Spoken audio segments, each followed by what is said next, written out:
Hello there, this is Asian95 and welcome back to another episode of Black Ops Cold War Multiplayer Weapon Guide. In this episode number 26, we'll be taking a look at the Swiss K31. Another World War II era weaponry within Season 3, with a straight pull bolt action. Fires the unique 7.5 by 55mm Swiss or GP11, with a similar ballistics to the more common 7.62 by 51 NATO or 308 Winchester cartridge.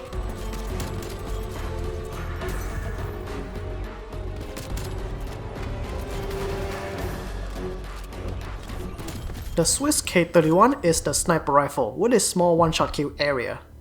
A single bullet to the head, neck, and upper chest will result in a kill. The Tiger Team barrel will extend this to the upper torso, shoulders, and upper arms.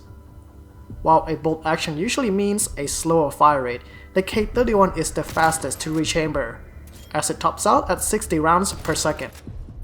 Only the M82 fires even faster due to its semi-automatic fire mode.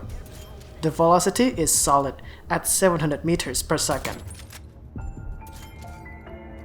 Recoil does exist with the K31 after each shot fired, but like other bolt-action rifles, it is not the biggest concern as the sight will resettle itself while you are aiming, though it has a fast recovery, which means a follow-up shot is easier to perform.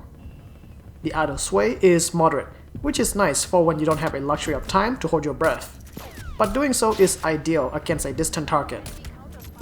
Aim time lies in between the fast handling of the Pellington and high damage of the Tundra and the CRG at 600 milliseconds. As for the mobility, you move at 95% of the base movement speed. The magazine capacity is greater than its peers, with 6 rounds contained within its box magazine. Extended options are available in 8 and 10 rounds, with hybrid options available in 7 and 10. A tactical reload animation will take 3 seconds, and usually not a major factor with already good capacity to begin with.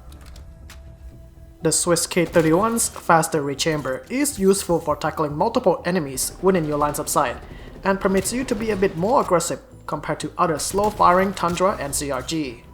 The rifle, however, is weak due to its poor one-shot kill profile, as you need to be really precise with your shot placement or at risk of getting gunned down if you miss or fail to kill.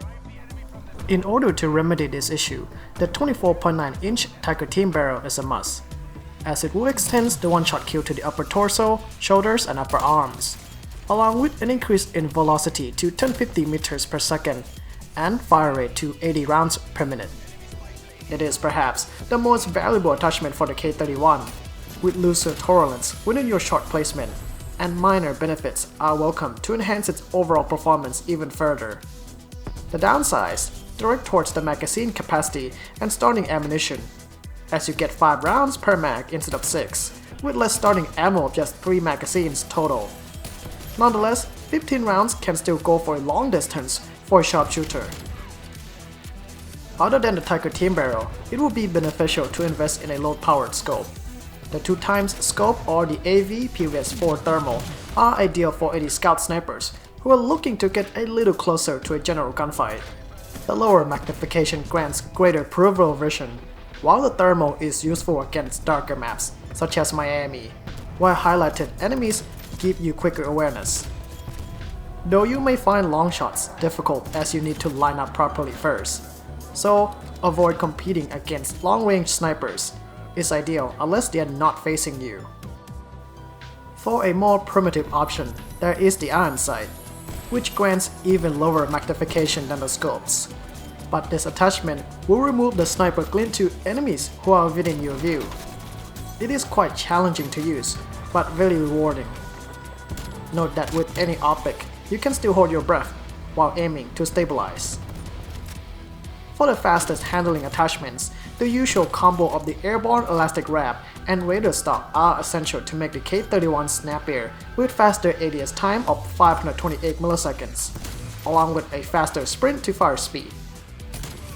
The last attachment can be dedicated to the Tiger Team spotlight, with an ability to see the red dot on top of the enemy's head within 40 meters, helping you to quickly identify threats within your view where you may have missed.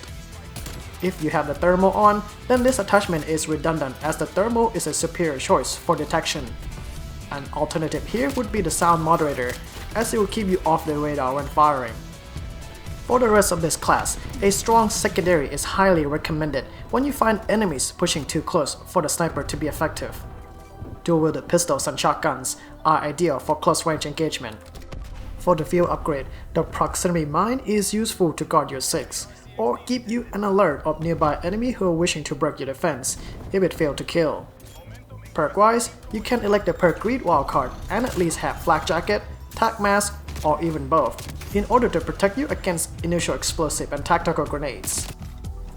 This approach with this class should be passive-aggressive, as you move up with your team but still staying behind a good cover and holding down the sight line. With the fast fire rate, it may be wise to keep your scope out for a longer duration if you're holding your position instead of snapping onto target, as this will be quicker for you to secure multi-kills, instead of having to aim again for another target. Overall, the Swiss K31 is a fast-firing bolt action, with an ability to shut down multiple threats quickly. Though its default one-shot kill profile is amongst the worst, as a high degree of precision is needed to be effective. With the Tiger Team Barrel, the K31 is just as effective as the Pellington, but with greater velocity and fire rate, which is more suitable for slightly faster paced action from mid to long distance. And that concludes the guide of the Swiss K31 sniper rifle. For the next and special episode, we'll be covering the ballistic knife. This is Asian95, thank you for watching, and I'll see you guys next time.